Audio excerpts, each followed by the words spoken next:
Welcome to Mother Miriam Live on the Station of the Cross Catholic Radio Network with live video streaming brought to you by LifeSite News and the Station of the Cross. Call Mother with your questions at 1-877-511-5483 or email her at mother@thestationofthecross.com. You can view the live stream on Facebook at Mother Miriam Live. Now, here's Mother Miriam.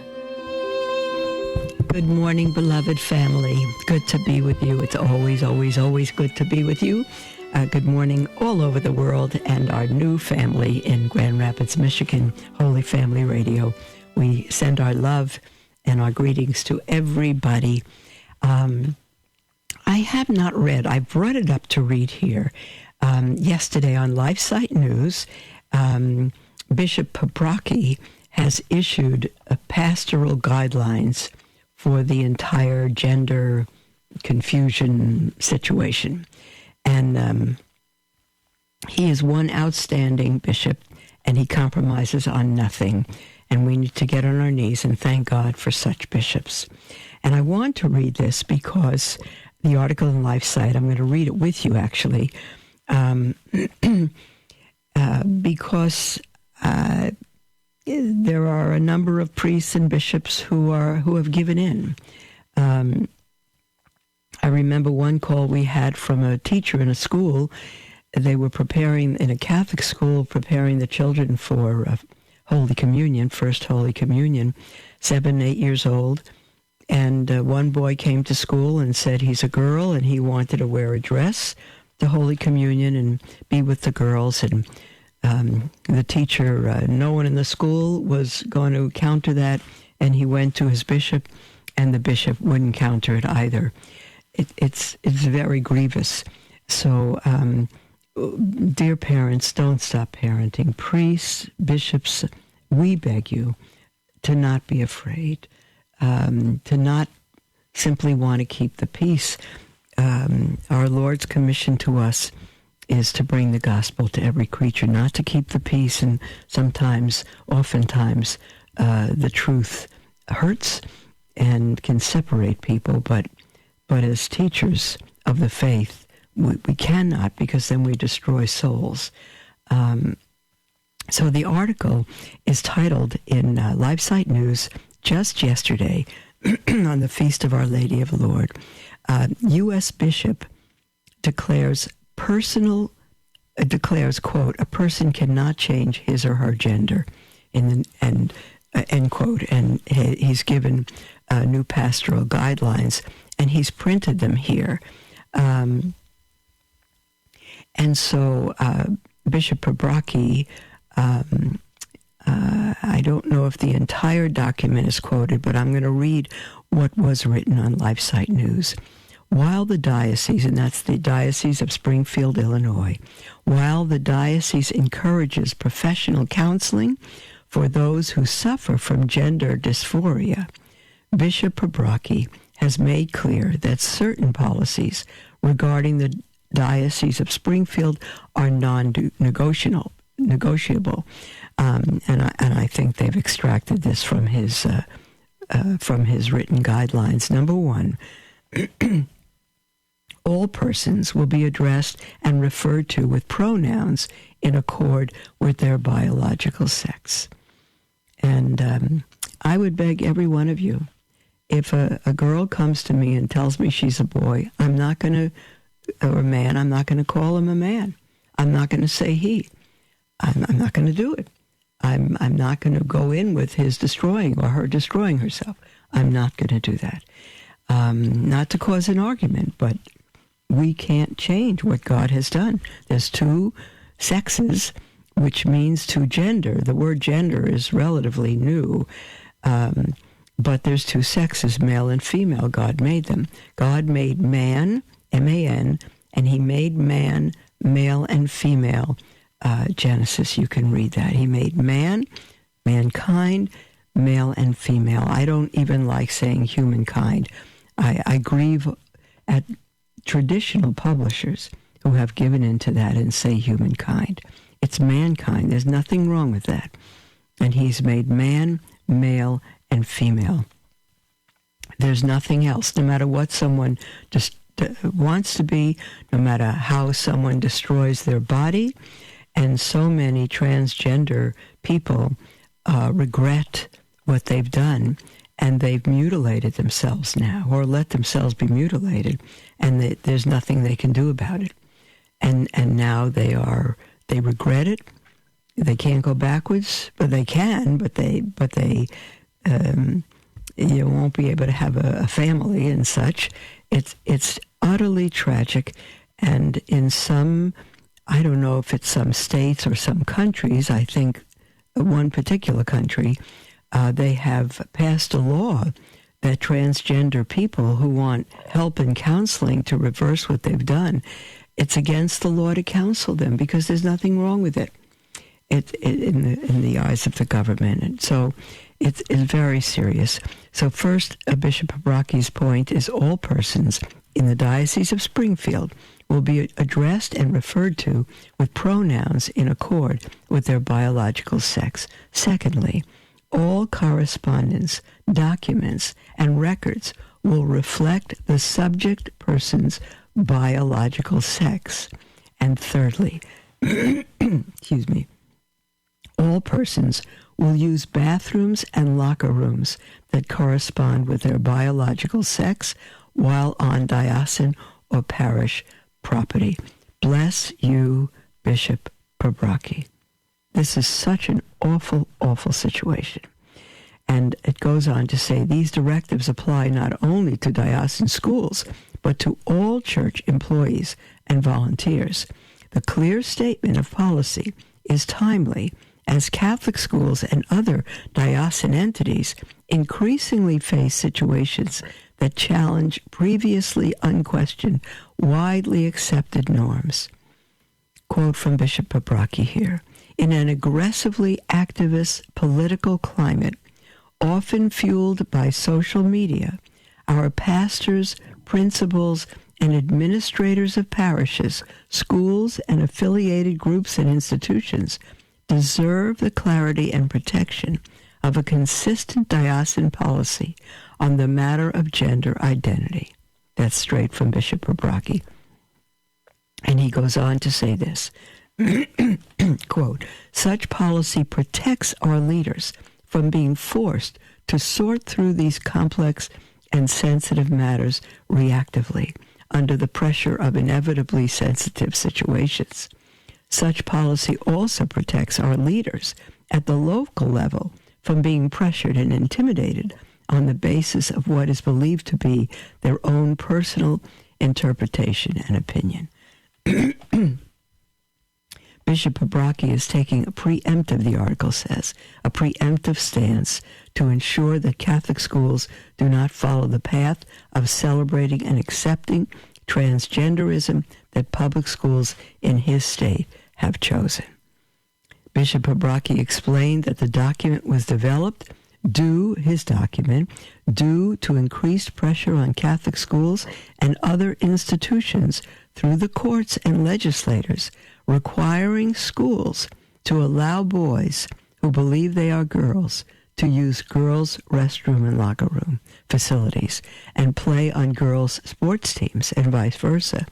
Many public schools have begun to implement such policies.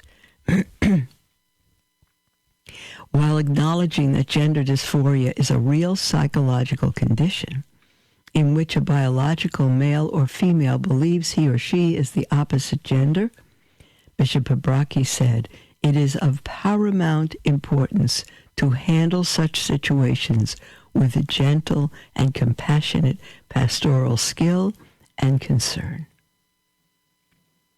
Gender dysphoria is a condition that affects the entire family, noted Bishop Paprocki, and he continued, in a culture that promotes a false and overly sentimentalized conception of love, many families of an adult or a child with gender dysphoria will feel a sense of obligation to support their loved one in whatever is going to make them happy. Family members likely wrestle with a sense of confusion, guilt, and uncertainty over how best to support their loved one, and they face pressure, either directly or indirectly, from the prevailing culture, and celebrate and reinforce their loved one's gender dysphoria, and feel compelled to solve the problem by surgically and hormonally changing the biological sex of the affected person. Such treatments, especially for children, are invasive and disruptive physically, chemically, psychologically, emotionally, and spiritually. Bishop Paprocki says, fueling the confusion that families face in these circumstances is not merciful, declared Bishop Paprocki. Fueling the confusion that families face in these circumstances is not merciful. It is imperative to be clear on the reality of human biology as a gift from God that we cannot change. We had nothing to do with it, with being born as a male or female beloved, and we cannot change it. All we can do is mutilate and destroy ourselves and God's beautiful plan for us. But we cannot change it. No matter what we do to ourselves, a man is a man, a woman is a woman. No matter what you say or call yourself, that's what it is. So we're going to finish this article when we come back from the break, beloved, and in just about 15 minutes you'll be able to begin calling in, texting, and emailing. You can do that now if you wish to hold on the line. The toll-free number is 1-877-511-5483, or email at mother@thestationofthecross.com. We'll be right back.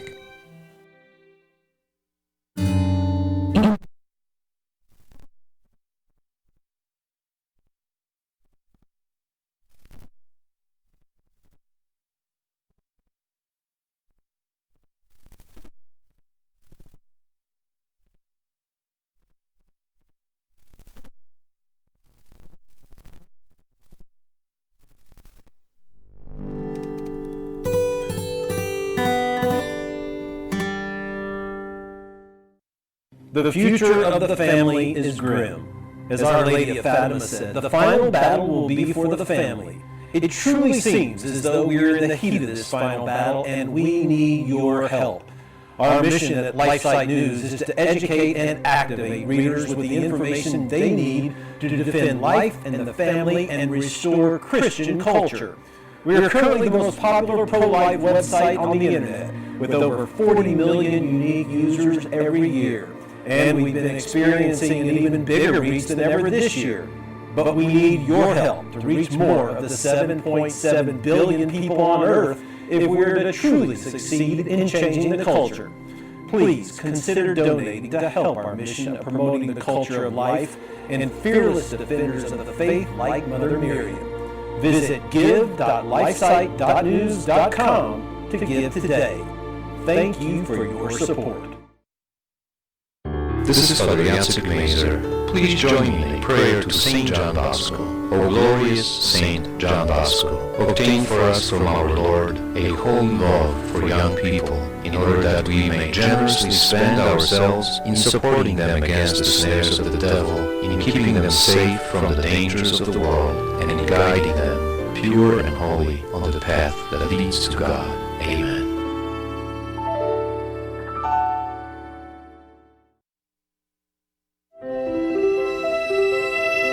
Welcome to Mother Miriam Live on the Station of the Cross Catholic Radio Network, with live video streaming brought to you by LifeSite News and the Station of the Cross. Call Mother with your questions at 1-877-511-5483 or email her at mother@thestationofthecross.com. Welcome back, beloved, to Mother Miriam Live, and we're right in the middle of an article that appeared on LifeSite News yesterday.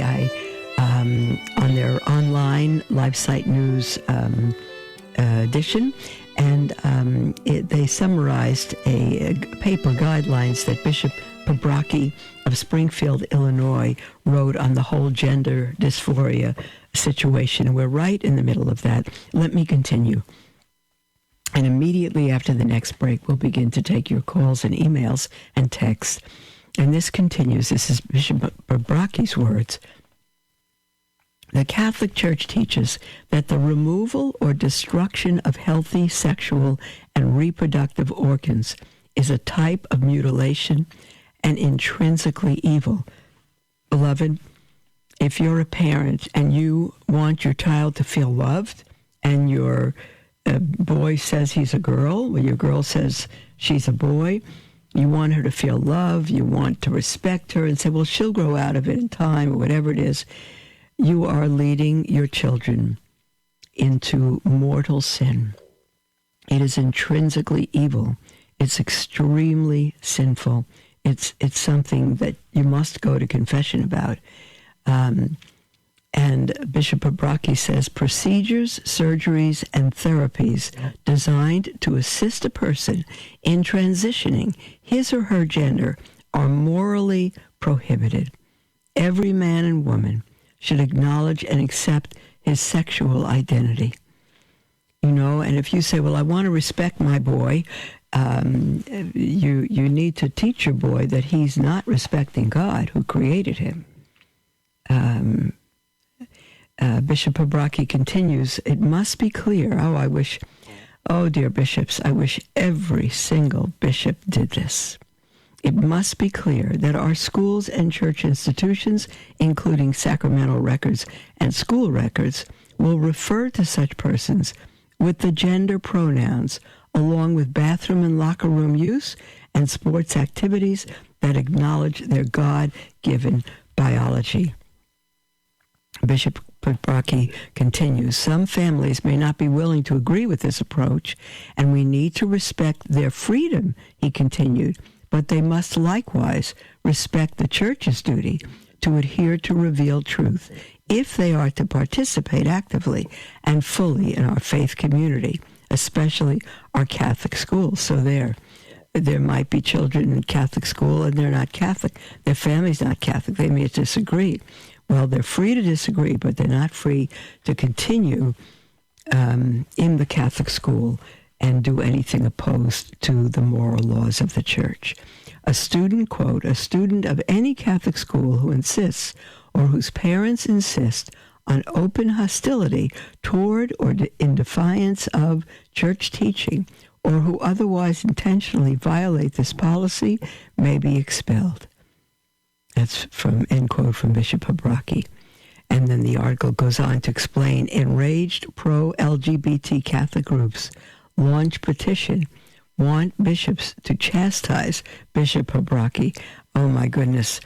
You can't touch that holy bishop. He's human, and we need to pray for him, but he is immovable. He trusts God, he knows God, he teaches the faith, he's solid. And no kind of pressure, certainly not from pro-LGBT groups, are going to change anything. Because Bishop Paprocki doesn't have the power to change moral law of the Catholic Church. It's what our Lord has given. And the article goes on to say liberal Catholic media and pro-LGBT groups within the Church are furious with Bishop Paprocki's guidance. Well, they may be furious. They shouldn't be in the Church. Liberal Catholic media and pro-LGBT groups within the Church, well, they're not Catholic. If they're liberal Catholic media, if they're LGBT or pro-LGBT, then they're not Catholic. They may call themselves Catholic, and they may be in the Catholic Church, but they're not Catholic, and Bishop Paprocki is. This goes on to say, New Ways Ministry asserted that Bishop Paprocki's policy statement is shameful, calling it a nearly unparalleled crusade against LGBTQ people. That is in no way consistent with Church teaching. Well, I want to defend, Bishop Paprocki doesn't need my defense, but he is right and they are wrong. It's 2 and 2 is 4. It's absolutely clear. Bishop Paprocki teaches Church teaching and they do not. And it goes on to say his dangerous wielding of authority harms many people, not only in his diocese, but in the wider Church. On the contrary, bishops who don't wield in a right way their authority are the ones that harm people in the church.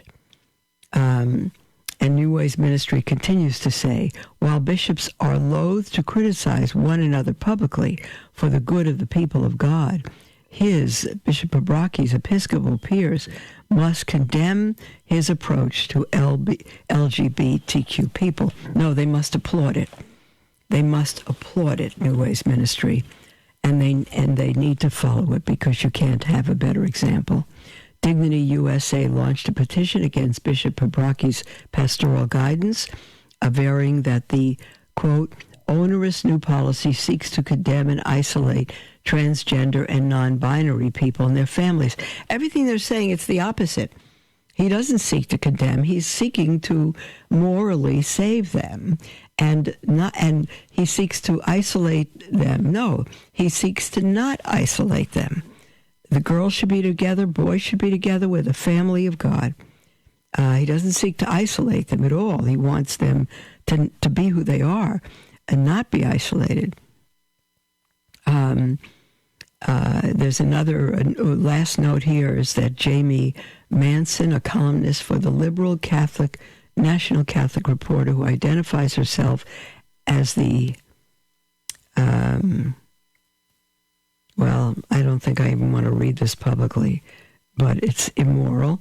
She says few Catholic bishops are as radically homophobic as Bishop Paprocki. And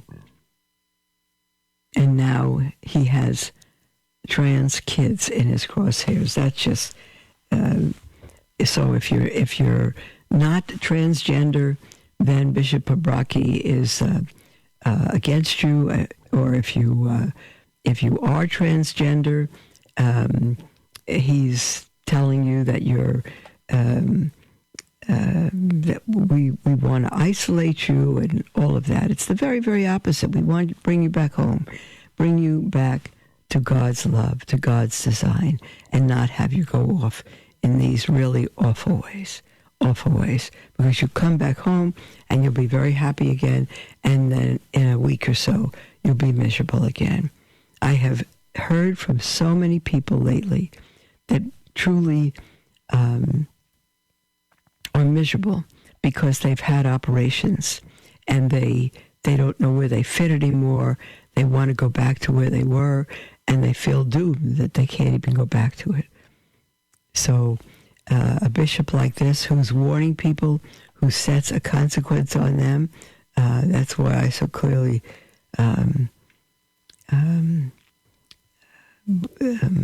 oh dear, I just lost my train of thought because I'm closing my eyes again. That's terrible. Anyway, dear bishops, dear shepherds, be shepherds. We beg you to be shepherds. Don't okay a transgender, this whole gender identity. We cannot. We are the creatures. If you make a cup, if you're the potter and the cup is a clay, and you make it and you shape it and you put it in the kiln and it comes out and it's a gorgeous cup, it was made by you. And you could maybe break it down and soften it, get some clay out of it now and make it into something else. Yeah, I guess. I'm not sure about that. But the cup can't on its own say, no, I would much rather be a gravy container or something. Cup can't do that and remake itself. It doesn't have the power. It doesn't have the know-how. It doesn't have any of that. So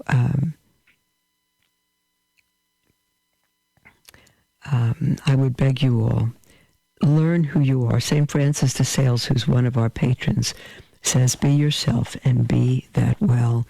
And men and women, no matter your age, if you knew who you were, if you knew who God created you to be and what God created you to be, you would be in heaven. You would love it. You would grow in holiness and in the knowledge of the Lord and not be worried about any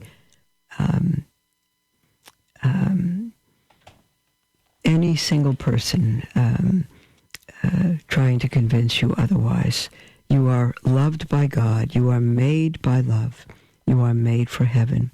And when you take on something like this, You take this on because you're unhappy, because you want to be loved. You want to be in, so to speak.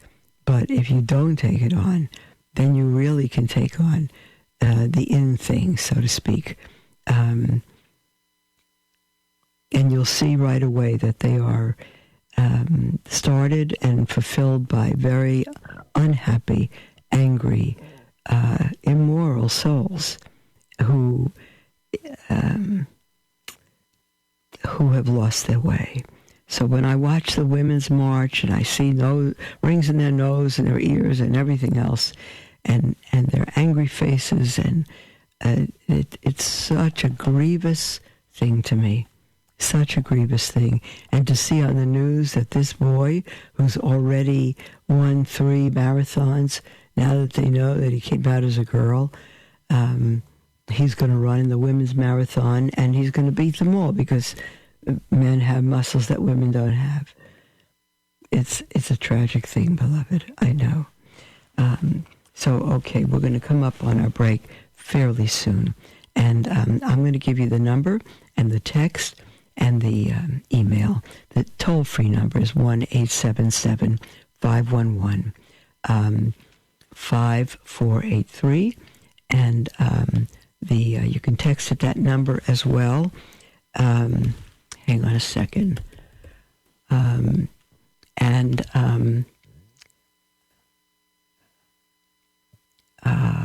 Let's see, the email.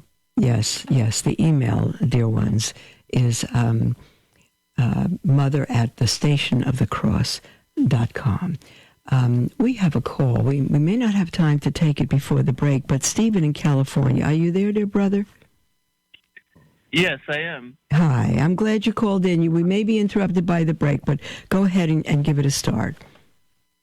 I teach with catechism and youth programs, and my question is, how is the best way to teach with compassion about gender dysphoria? Because I know that this came up, I was talking to them yesterday and last week as well.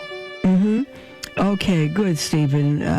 Very good question. It's one thing to know, it's another thing to be able to communicate that to children in a loving way.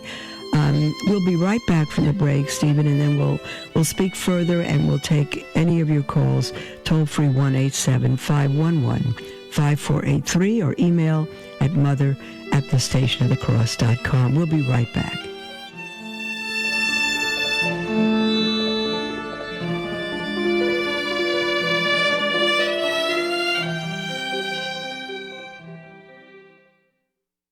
LifeSite News is an international news agency devoted to defending life and family and restoring Christian culture.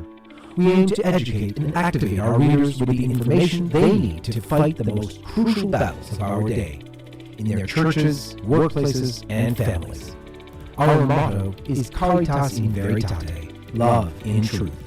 We firmly believe that promoting the truth is an act of love, however hard it is to hear. Over the last 20 years, we have built a reputation for uncompromising reporting no matter the cost. LifeSite News is by far the most popular pro-life website on the internet, with over 40 million unique users every year and growing. Check us out at lifesitenews.com.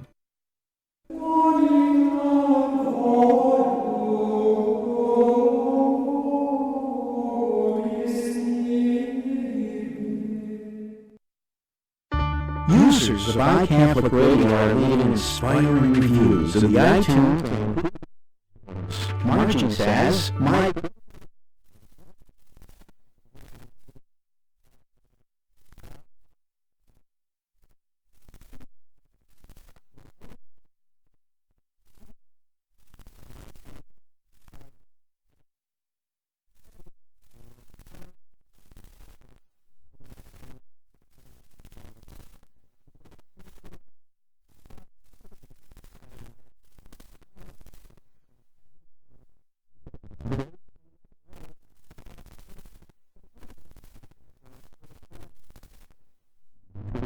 At the same time,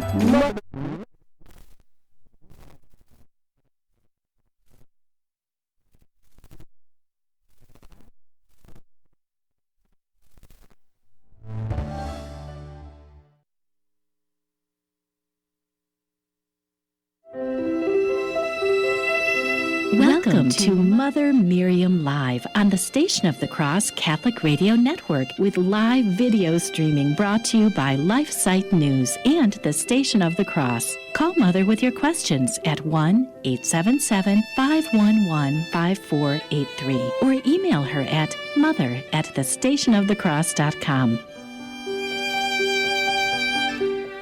Welcome back, beloved, to Mother Miriam Live. I am here. I am awake.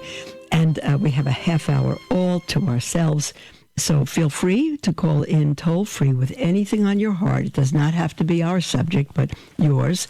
Toll-free 1-877-511-5483. You can text at that number as well, or email at mother@thestationofthecross.com.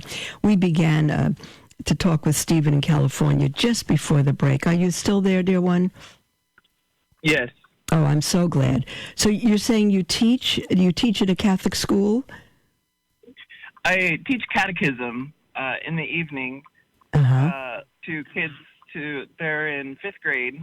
Good. And we were talking about like purgatory and heaven and hell, and I was explaining how the power of confession will help to clear their souls, and how it's almost like if you were to take a shower and you would be wiped clean right after confession. It's as if you That's were. good. Clean. But their question was, what if you were to? What if somebody was to get the gender reassignment surgery? What would they do? Because that is irreversible. That's right. So that was their question.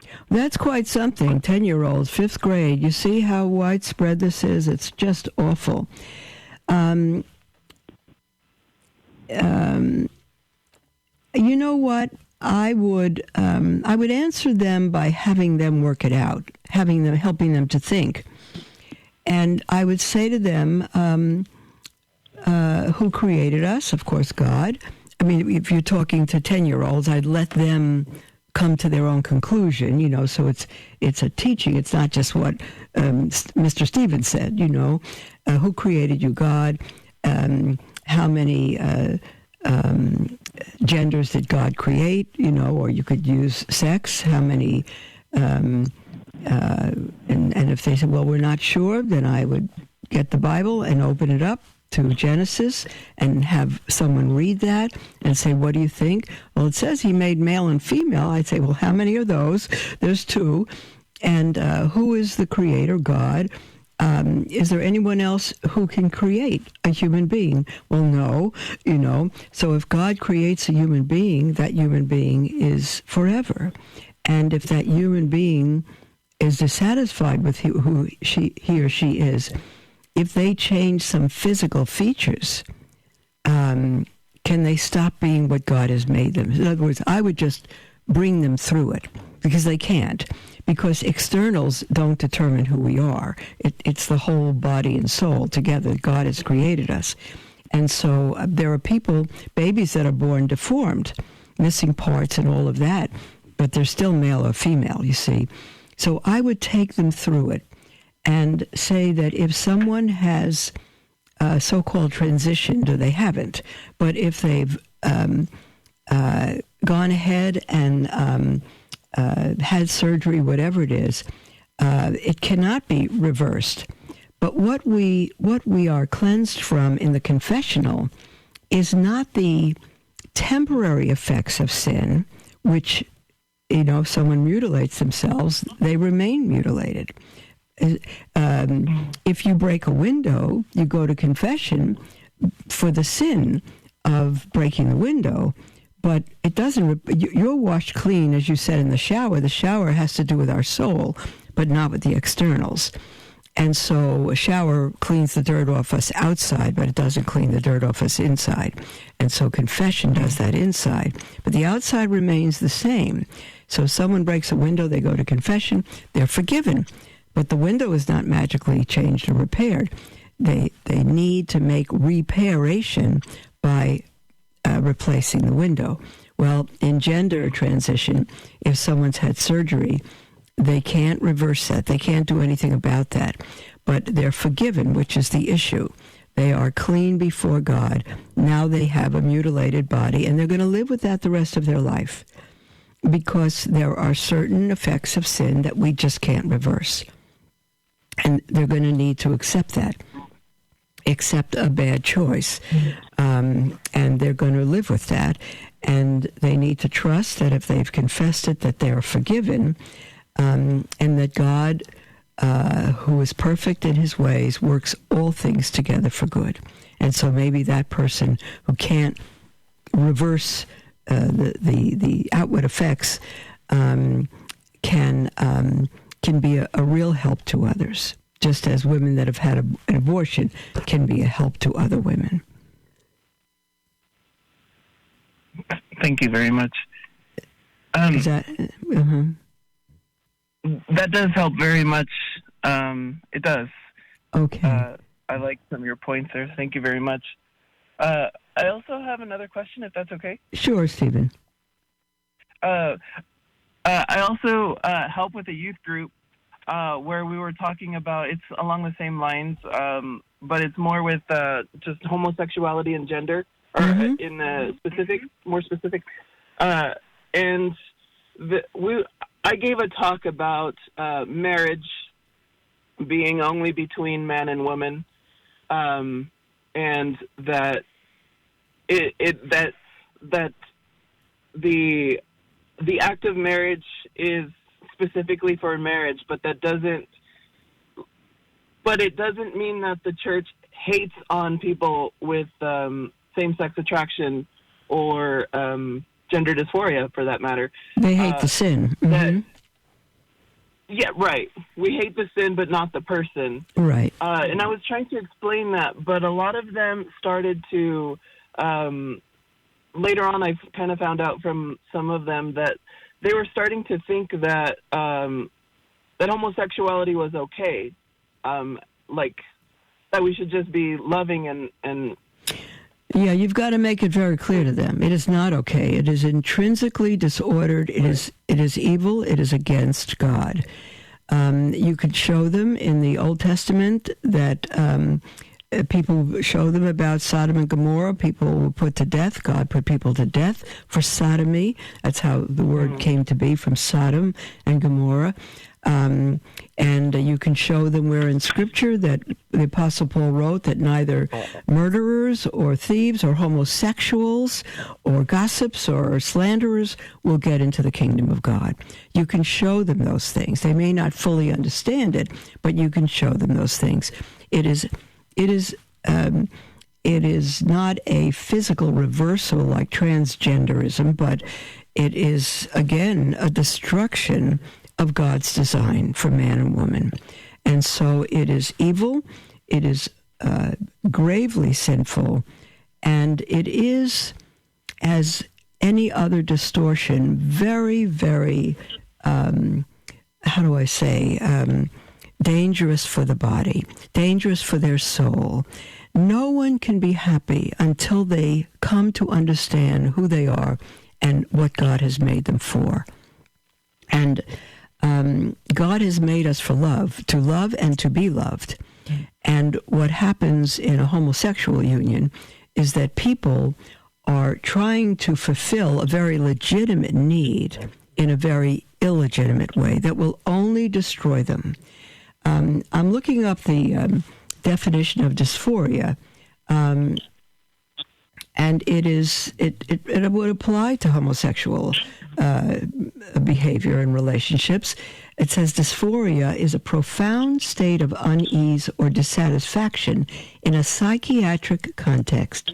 Dysphoria may accompany depression, anxiety, or agitation.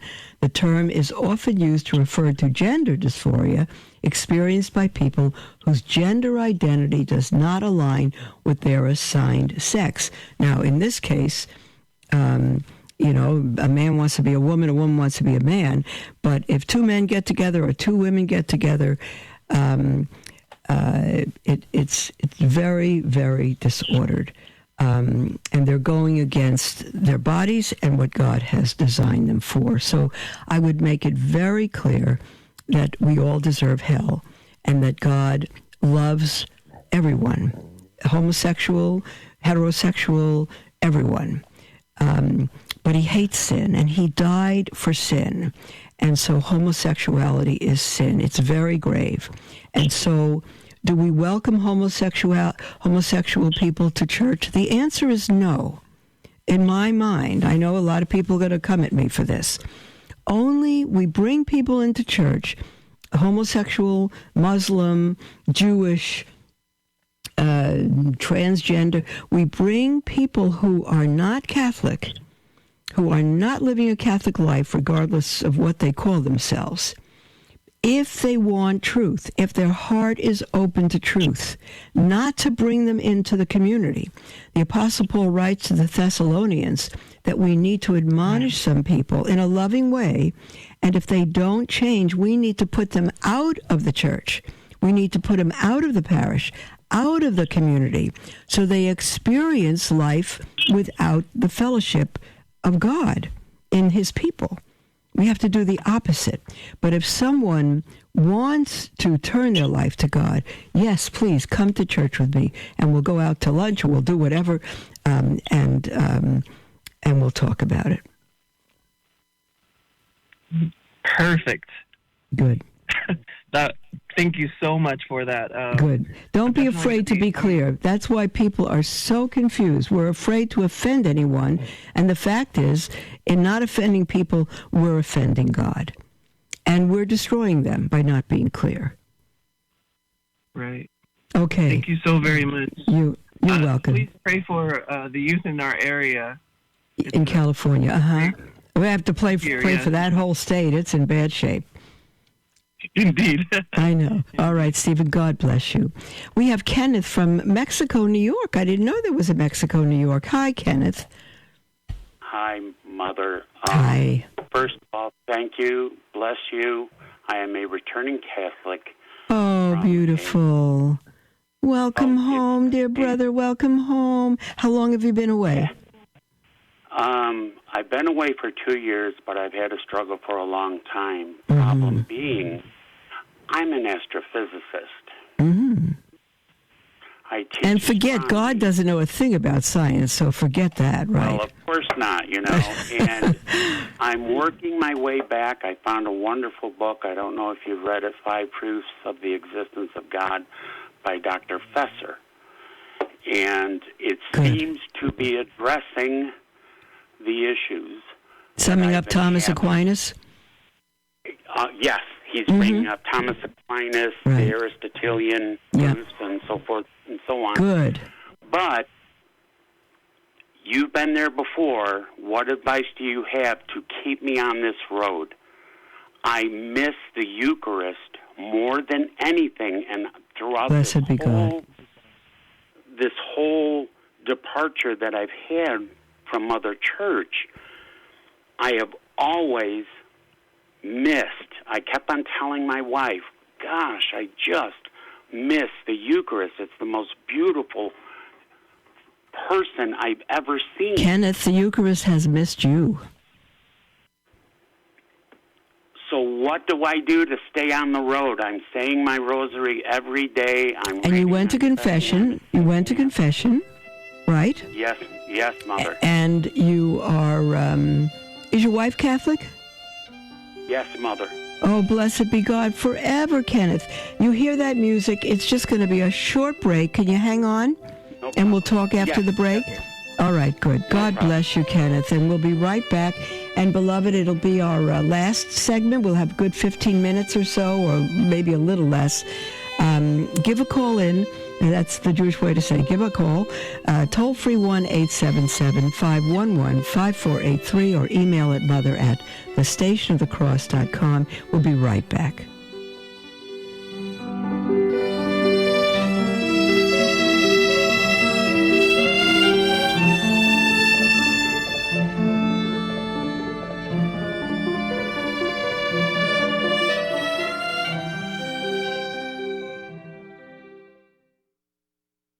Love learning more about the church, but confused or disheartened by the struggles we are facing today?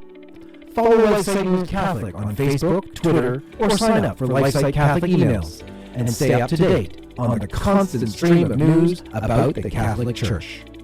Our church is at a time of crisis, and we as laity have a responsibility and a duty to educate ourselves and stay true to the faith. LifeSite News Catholic is dedicated to keeping the laity informed and educated. To follow us, go to Facebook or Twitter and search LifeSite News Catholic. As Mother Miriam always says, we must live as if it were true.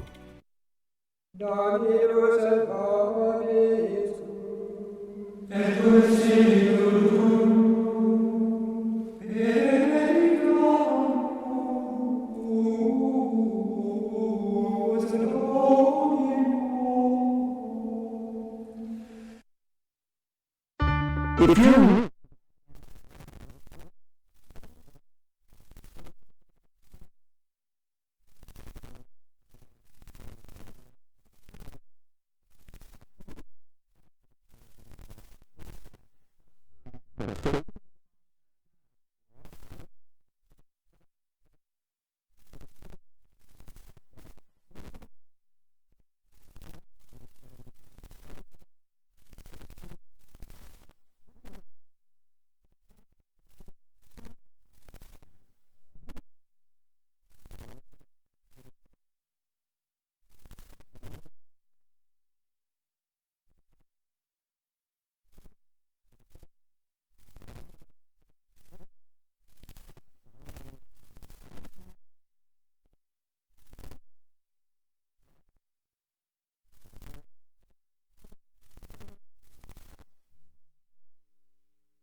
Welcome to Mother Miriam Live on the Station of the Cross Catholic Radio Network with live video streaming brought to you by LifeSite News and the Station of the Cross. Call Mother with your questions at 1-877-511-5483 or email her at mother@thestationofthecross.com. Welcome back, beloved, to Mother Miriam Live. This is our last section. We've got, 10 minutes plus. And you're welcome to call in with anything on your heart. Toll free 1-877-511-5483 or email at mother@thestationofthecross.com. We are on the line with Kenneth from Mexico, New York, who returned to the church after being away about 2 years and is an astrophysicist. Are you there, Kenneth? Yes, I am. I'm so glad you're home. Is your wife strong Catholic with you? Do you go to church together? She's stronger than I, and yes, we do. We have a wonderful parish here, St. Anne, Mother of Mary. Wonderful priest, Father Schultz. Please pray for him. He is a hard-working soul. Oh, blessed be God. Blessed be God. Very good. And my RCIA teacher, Linda Buckley, is there. And they both have just been a godsend for us. Oh, both. Blessed be God. Kenneth, let me ask you, you want to know how to keep going as a Catholic. Is that it? Why? Why do you ask that question? In other words, I'll say this. When I came into the church, well, I have a different situation, but why is it a struggle for you to be afraid, in a sense, be concerned of your continuation as a Catholic? As a scientist, especially in astronomy, in astrophysics, you have to cover what is called cosmology, which is the beginning. And you look at the Big Bang, and as a scientist, I look at it and say, oh, it's all wonderful, it's all good. And then you get into the idea of the causeless cause. Well, who turned on the Big Bang? Right. And sometimes it's very hard. The voices are loud against faith, especially in the scientific community. So it's a noisy business I'm in, astronomy. So there's a lot of pressure to go, well, the evidence is good. But God is required. And it has never felt right that there isn't. Good. Let me just tell you about my brother, Kenneth. My brother read more. He's 2 years older than me, and he's read more than I'll read if I live to be 500 years old. And physics and all of that he took. And astrology, he loved it. And he, from our Jewish background, actually became an atheist because, things didn't make sense. And if this is true, then this should be true, and it wasn't, and all of that. But he lived with 3 questions in his life. And he put them on his blackboard. He was a manager at IBM. And the first question was, where does the sense of ought to come? I mean, he also came to the causeless cause, an unmoved mover, that kind of thing. But his first question was, where does the sense of ought come from? O-U-G-H-T. It's internal. You ought to do something. So you're late for work, the bus is there, you have to catch it, but you see an elderly man crossing the street, he's dropped his wallet, he doesn't know. You miss the bus to go and pick his wallet up and give it back to him because you have that sense of should, that you ought to do it. And my brother, no one's telling you, nobody will know, nobody will blame you if you don't or compliment you if you do. And my brother would say, where does that come from? And the second question, I don't know they're in the right order, again, is where does existence come from? Where does it come from? Again, everything has a start. Where did the starter come from? What was the first move? And thirdly, David's question was, where does sacrificial love come from? He couldn't figure that out. He understood the emotion of love, but a mother who will work all day, take 3 jobs, and scrub floors at night to put her children through school.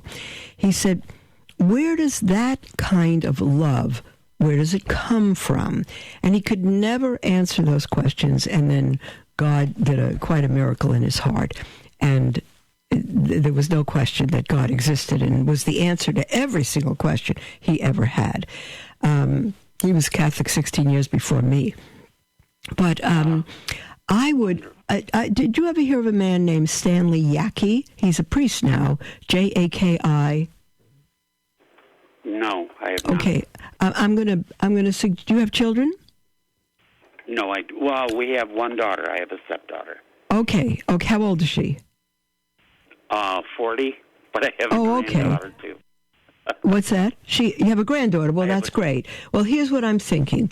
If you go on Amazon, if you want, and just type in Stanley Yaki, Jaki, and I'm looking at his books because he was a convert. He's a scientist, and he became Catholic. And so one book is the title, The Savior of Science.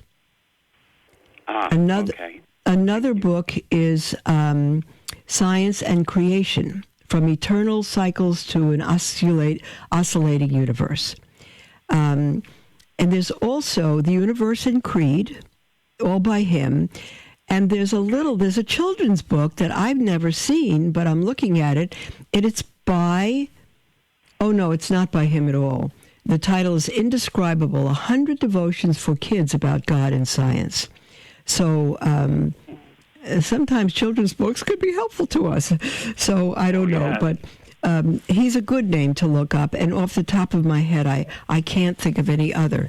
But if you can maybe get a hold of a very good and holy priest, you say your priest is good and very, very busy, as most priests are, and he may not have your mind or your education or your deep interests, but God can speak through a priest, and help you. Yeah.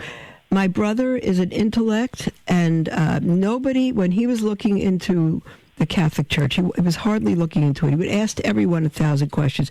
Nobody could keep up with David because they give him a perfect answer, but he could tear it apart. He could tear anything apart. He loves to do that. It's his food. I will tell you, Mother, I think one of the worst things I ever did was read Hitchens and Dawkins. Oh, They were atheist. and they were so darkening and depressing and angry. And, you know, in the search for all the answers, I went down that road, and it was just convincing to a certain point, but it was so angry. You see. And it did not address, where does the moral choice to do right come from? That's my brothers. That's the sense of ought. That's exactly a different way to put it.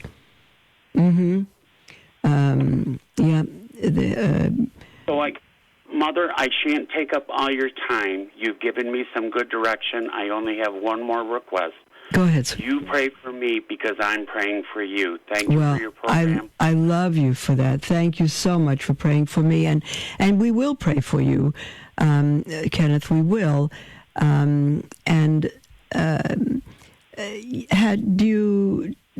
How are you with our Blessed Mother? Very good, actually. It was one of the hardest things. I used to be a Baptist preacher way back in the day. Oh, no! Wow. And one of the hardest sells was Mother Mary. Yeah, of course. And now I say the rosary every day. She gave birth to the creator of the world, so she's a good source to go to. Okay. God bless you, Kenneth, and God bless all of you, and we will speak with you tomorrow. God bless you.